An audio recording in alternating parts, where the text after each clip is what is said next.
Bonjour, bienvenue sur cette nouvelle présentation dans laquelle je vais vous montrer très rapidement comment installer et configurer un serveur Ubuntu sur un hyperviseur, notamment VirtualBox. Rendons-nous sur la page ubuntu.com download server. Donc cette adresse là, on s'y rend pour télécharger éventuellement notre serveur. Moi j'ai décidé de prendre la version serveur et non la version desktop, qui est beaucoup plus rapide dans l'installation et pour la suite ce que nous allons faire. Donc cliquons sur download Ubuntu serveur. Voilà, donc le téléchargement a débuté et on va patienter jusqu'à la fin du téléchargement qui fait 1 giga 8. Du moins l'image du système est à présent téléchargée. On peut maintenant passer à son installation. Dans un premier temps, donc on va définir une nouvelle machine, donner un nom. Je vais l'appeler serveur. Je vais l'appeler Ubuntu alors simplement. Ubuntu test. Voilà. Le type, donc c'est une version, c'est une distribution Linux, comme on l'a dit, et c'est bel et bien donc la version Ubuntu 64 bits. Par défaut, Oracle VirtualBox nous donne 1024 mégas. Je vais donner à cette machine virtuelle 2 gigas, ça veut dire 2048 mégas. Et pour processeur, un processeur à CPU, ça va. Donnons-lui 2 pour aller plus vite. Suivant. La taille de mon disque. Donc on va définir la taille du disque dur. Je vais la définir à disons 50 gigas. Et aussi en bas, le système nous précise que nous avons 2 Tera de disponibles. 2 Tera disponibles, donc on va donner 50 gigas pour son installation. Donc on clique sur Finish. Alors les paramètres donc par défaut de notre machine, notre futur serveur ont été créés. Maintenant nous allons charger l'image disque, donc l'image du système d'exploitation qui va nous permettre de pouvoir installer notre système. Nous revenons sur, nous allons donc configuration. Dans un premier temps, on va venir sur stockage, cliquer sur le lecteur virtuel, CD virtuel, aller à choose disk file et aller chercher notre image téléchargée. Donc téléchargement. Alors l'image est là, Ubuntu, ouvrir. Voilà notre image. Donc l'image du serveur a été donc joint sur notre lecteur CD DVD virtuel. Avant de continuer, on va se rendre dans les paramètres de réseau. Ici on a la possibilité de laisser notre serveur fonctionner en mode NAT, ou on peut simplement décider de laisser notre serveur fonctionner en mode pont. Moi je vais prendre le mode accès par pont parce que je veux que mon serveur soit accessible par toutes les machines de mon sous-réseau physique. Je laisse accès par pont. Dans les paramètres avancés de la carte, donc le type de carte interface est là. Alors le mode promiscuité, je vais mettre autorisé, donc toutes les machines virtuelles seront autorisées donc à pouvoir avoir accès. Ensuite je valide. C'est validé. Maintenant on va lancer l'installation de notre serveur. On y va.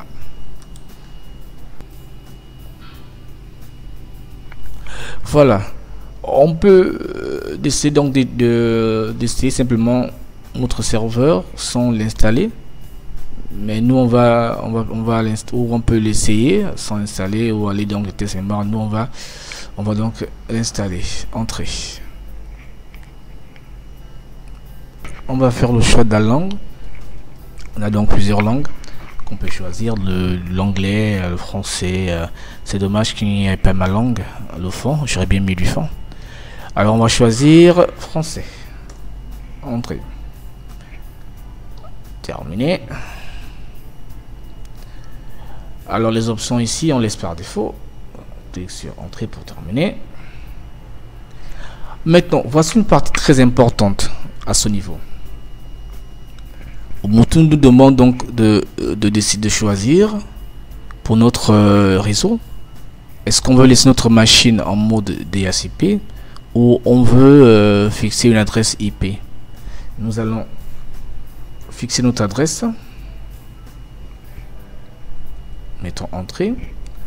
On vient dans IP edit IPv4, une adresse de type IPv4. Entrée.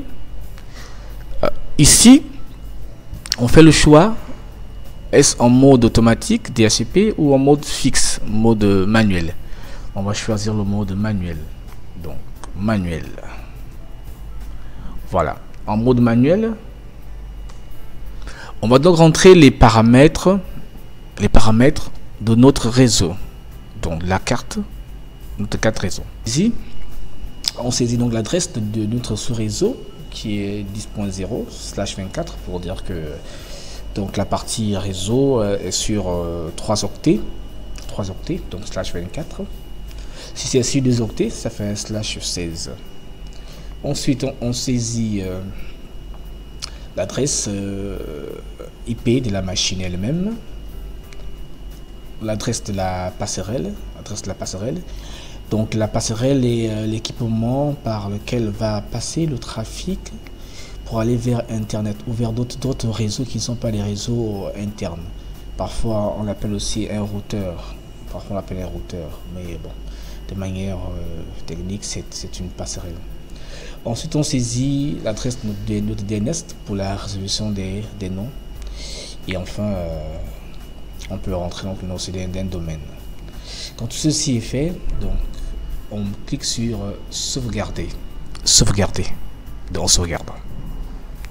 Voilà. Ça a été sauvegardé. Et on clique sur terminer. Terminer. Voilà. On continue avec la touche tabulation. Terminé. Ici, on va laisser donc tout par défaut. On va utiliser tous les 50 Go qu'on a rentré précédemment pour la partie donc pour l'installation. Terminé. Continue. Maintenant, nous allons rentrer donc le nom, notre nom. Je rentre le mien. Giovanni.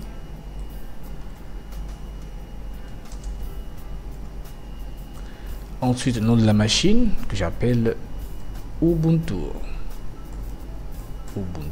test. Nom d'utilisateur Daddy. En mot de passe.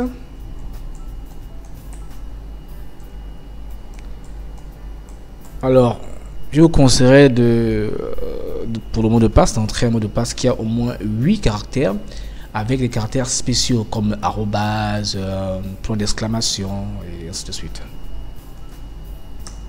Terminé. Continuer.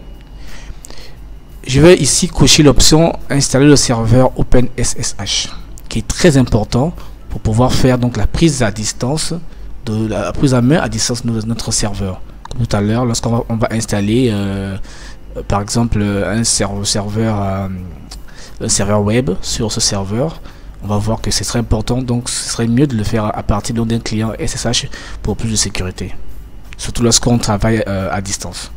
Donc tabulation, j'ai plus sur la barre d'espace. Terminé. Voilà, c'est fait. Ici, comme option, je vais choisir ces 15 options que j'aime bien. Je vais installer aussi par défaut donc PostgreSQL pour la partie base de données. Et voilà, donc terminé. Et l'installation débute. On va donc attendre donc la fin de l'installation et pour voir. Notre installation est à présent terminée. Nous allons procéder au redémarrage du serveur. Tabulation, redémarrer maintenant. Entrée.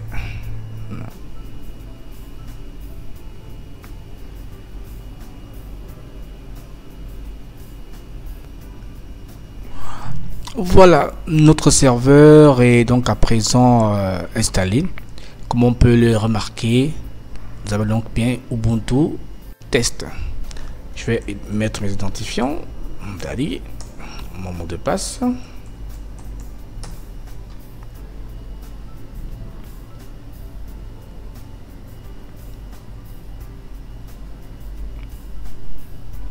Nickel. Mon serveur a donc été correctement installé, comme vous le voyez, et donc à présent disponible et prêt à être utilisé pour y installer éventuellement d'autres services. Merci beaucoup de nous avoir suivis, d'avoir pris votre temps pour écouter, et désolé s'il y a eu des erreurs, on espère toujours mieux faire. À la prochaine.